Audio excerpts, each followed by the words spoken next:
Fotografi itu kan meng-capture visual. Visual nggak boleh bohong. Sedangkan pikiran, kalau kita tidak saling dengan batin, yang keluarnya nggak jujur. Ya yang sekarang terjadi. Fenomena ketidakjujuran kan ini terjadi sekarang-sekarang ini.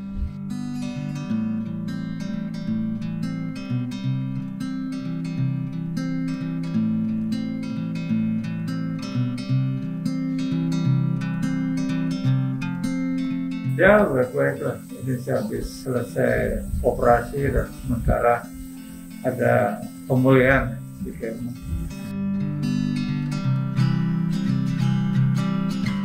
Saya seorang fotografer.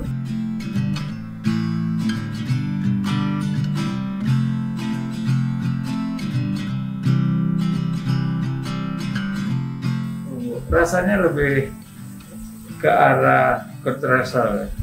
Kenapa? Karena mungkin pertama struktur, bone structure-nya ya, kalau gambar itu terlalu pipih kan, terlalu virus ya, sedangkan saya kan agak gemuk, ke Brazil ya lebih mirip ke sana, tapi saya nggak tahu lah.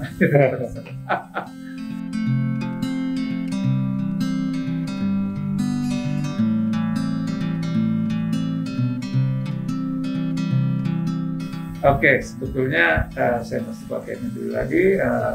Ya sebetulnya itu jalan hidup saya juga nggak tahu.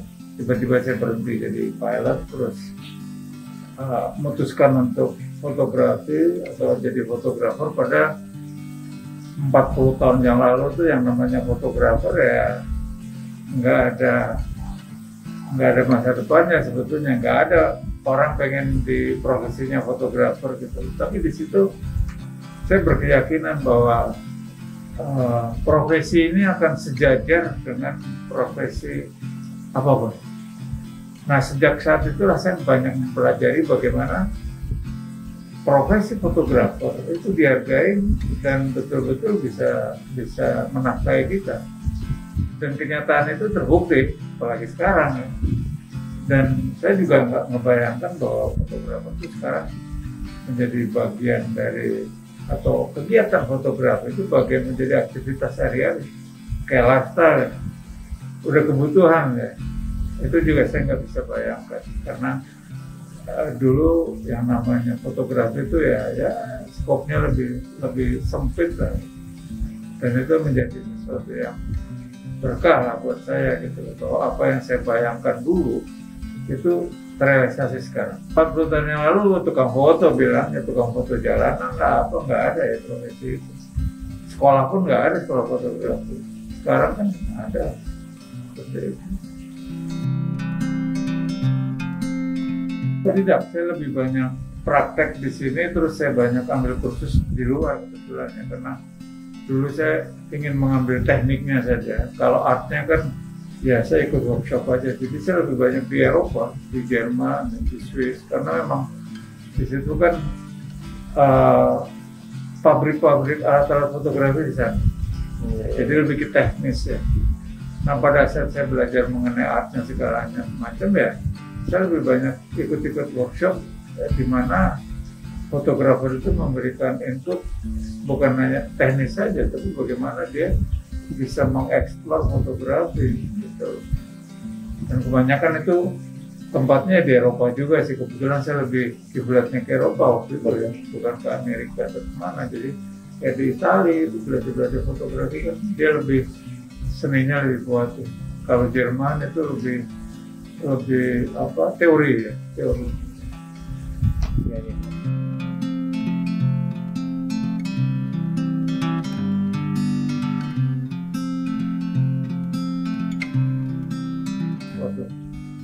Saya sebetulnya nggak pernah mengikuti itu, tapi bahwasanya saya dari 40 tahun yang lalu sampai sekarang, saya memang coba mendedikasikan hidup saya dalam fotografi. Karena buat saya, fotografi sekarang udah menjadi jalan hidup saya, bukan hanya profesi. Nah mungkin kalau misalnya banyak kawan-kawan membuat contoh seperti itu, ya saya sangat senang ya, karena buat saya fotografi itu jangan dijalankan hanya untuk mencari uang saja. Ya, kalau kita hanya mencari uang saja, pada akhirnya kita kan ada batasnya. Karena fotografi itu bukan profesi, jalan hidup. Karena kalau profesi 40-50 dia berhenti. Tapi begitu dia itu betul-betul apa yang disebut untuk dia dari jalan hidup, dan itu bisa seumur hidup kita lakukan dengan senang gitu.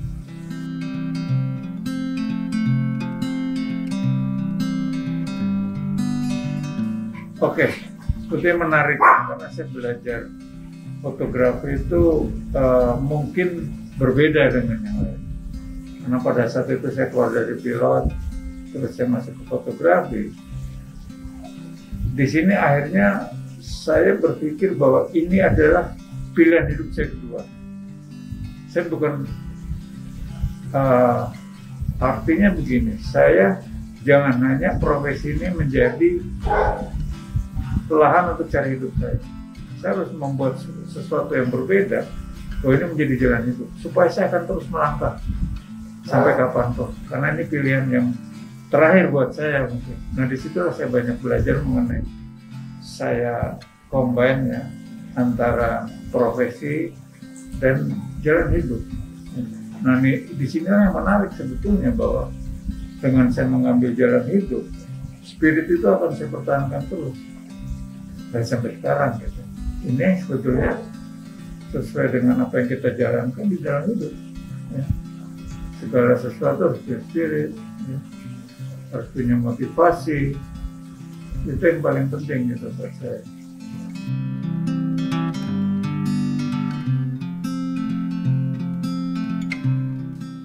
Ya, sebetulnya momentum di saya di dalam perjalanan fotografi saya justru hal-hal yang menyangkut di dalam pekerjaan saya yang sebetulnya bukan komersil. Ya. Misalnya saya jalan-jalan keluar, saya motret alam, saya motret orang ya, berkomunikasi dengan siapapun ya, terutama orang-orang yang motivasinya kuat ya, mentalnya juga kuat. Satu contoh lah, seorang penarik becak belum tentu mentalnya itu kalah dengan seorang jenderal atau seorang pejabat sekalipun. Ya, kalau misalnya kita ngobrol dengan pejabat, kita mau ngobrol dengan orang yang tinggi, yang sukses, paling dia akan ngomong keakuannya. Ya, gua gini, gua udah begini, anak gua.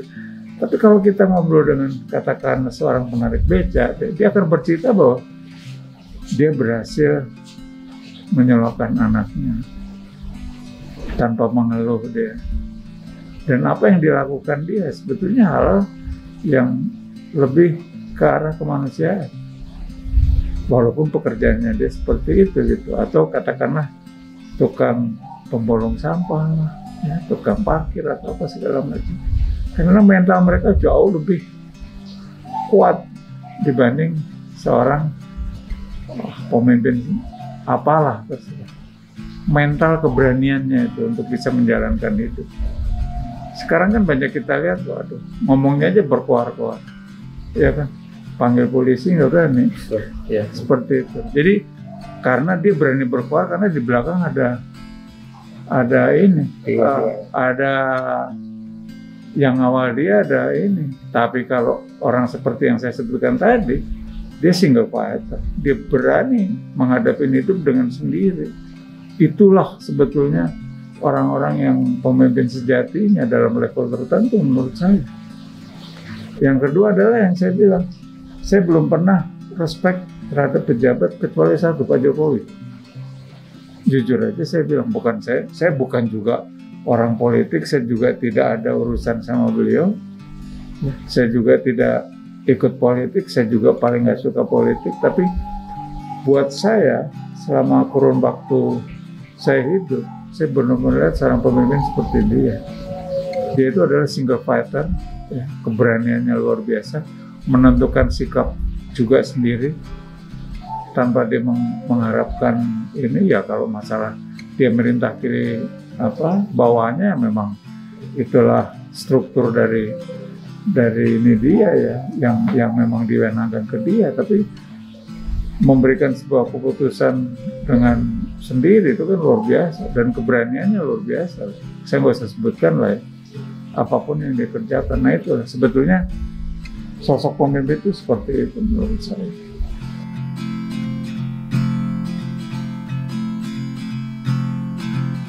Oke, sebetulnya sederhana ya.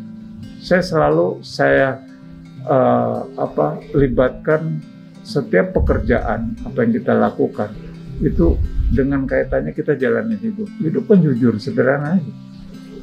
Karena kita dilahirkan tuh dengan sebuah kejujuran, dengan kasih. Kasih itu kan jujur. Tuhan sudah memberikan itu kan sudah jelas. Jadi pada saat kita mau melakukan segala sesuatu, apalagi di fotografi. Fotografi itu kan meng-capture visual. Visual nggak boleh bohong. Kalau bohong berarti bukan visual kejujuran. Orang nulis mesti bisa bohong. Kalau foto nggak bisa kan, apa yang kita lihat ya kita capture. Nah disitulah kita harus belajar bukan hanya teknisnya, justru di non teknisnya apa yang kita lakukan. Contoh sederhana, dari zaman dulu orang selalu tabu ngomongin foto nude ya, foto telanjang lah. Saya ngomong aja, saya bilang, karena buat saya bikin foto art, foto sama-sama telanjang itu mau porno mau enggak tergantung si fotografernya. Kalau memang orientasi pikiran dia mau buat porno, ya pasti dia porno.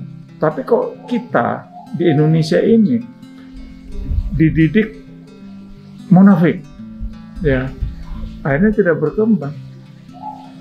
Dia tidak bisa membedakan foto ilmu kedokteran sama fotografi sama memang foto porno, kan berbeda, niatnya juga berbeda kan? Ya, nah itu semua kan dari sini.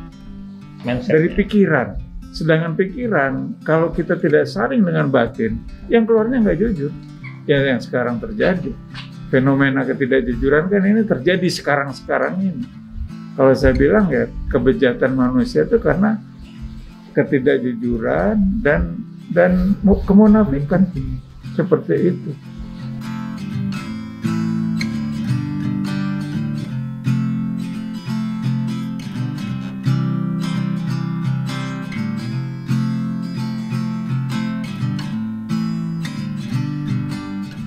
Membuat fotografi harus dengan sebuah kejujuran yang hakiki. Monokrom adalah satu warna di mana segala sesuatu harus tertuju pada karakter, karena tidak ada gangguan dari warna yang lain.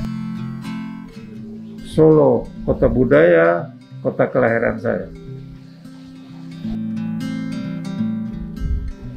COVID-19 satu virus yang dibuat oleh manusia dan akhirnya berefek pada manusia dan kehidupan itu sendiri. Kopi adalah minuman yang sangat nikmat yang bisa kita kita coba minum saat kita senggang, ya. Refreshing menurut saya, karena kopi juga jangan diminum berlebihan. Rokok, saya juga perokok, tapi sementara atau mudah-mudahan bisa berhenti terus. Betul, rokok itu kombinasinya kan sama kopi ya. Tapi sebetulnya rokok itu kalau masih bisa dinikmatin, bukan saya ngeracunin. Itu ya walaupun itu memang berakibat ini, tapi saya tidak yakin bahwa karena rokok orang bisa sakit kanker. Ya. Karena semua dari sini ya. Kecuali kalau kita sudah overdosis ya itu bahaya. Wanita buat saya adalah sosok pendamping pria yang sebetulnya ini ciptaan Tuhan yang paling indah selain pemandangan. Dari dia adalah seorang fotografer yang kalau saya nanti sudah tidak ada di dunia, kalau ada reinkarnasi saya ditanya mau jadi apa, tetap saya jadi fotografer.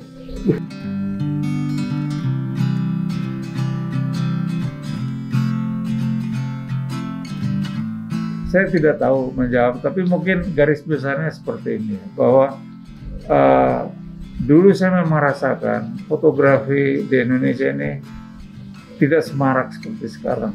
Dan pada saat masuk pun, buat saya fotografi itu sesuatu yang tidak pernah diperhitungkan, bahkan disepelekan. Tapi pada saat itu saya berniat kepada Tuhan bahwa saya akan coba profesi ini menjadi profesi yang bisa dibanggakan, menjadi profesi yang diperhitungkan, menjadi profesi dan dihargai. Dan saya bekerja keras waktu itu. Dan ternyata Tuhan mengabulkan. Dan akibatnya apa? Sekarang generasi adik-adik sekarang yang bisa menikmati. Walaupun secara total fotografi itu masih belum dihargai 100%, tapi buat saya sekitar 80% sudah ada. Jadi ini suatu hal yang membahagiakan saya bahwa niat saya dari dulu ternyata Tuhan memberikan ini semua untuk berkah kita semua.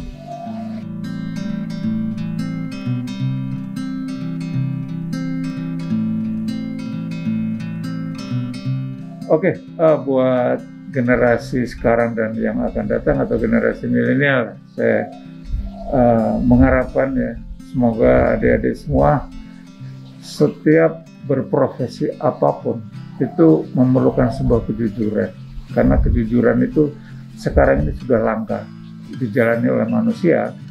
Tapi yang berikutnya adalah, yang paling penting juga adalah apa? Berprofesi itu harus punya spirit, harus punya motivasi dan punya mentality. Kenapa? Karena tanpa spirit kita akan begitu, akan down. Kenapa harus punya motivasi? Karena termotivasi setiap saat dari tahun ke tahun, dan itulah sebuah prestasi ya. Nah, yang terakhir adalah mental. Mental ini penting menjalani profesi. Kenapa? Karena mental itu perlu kita jalanin pada saat kita ngalamin fluktuasi, baik kita lagi naik atau lagi turun. Dan itu penting bagi setiap kita menjalankan profesi. Jadi buat adik-adik dan generasi muda, generasi milenial sekarang, lakukan segala sesuatu dengan kejujuran, karena kejujuran di alam semesta sekarang ini sudah mulai tergerus.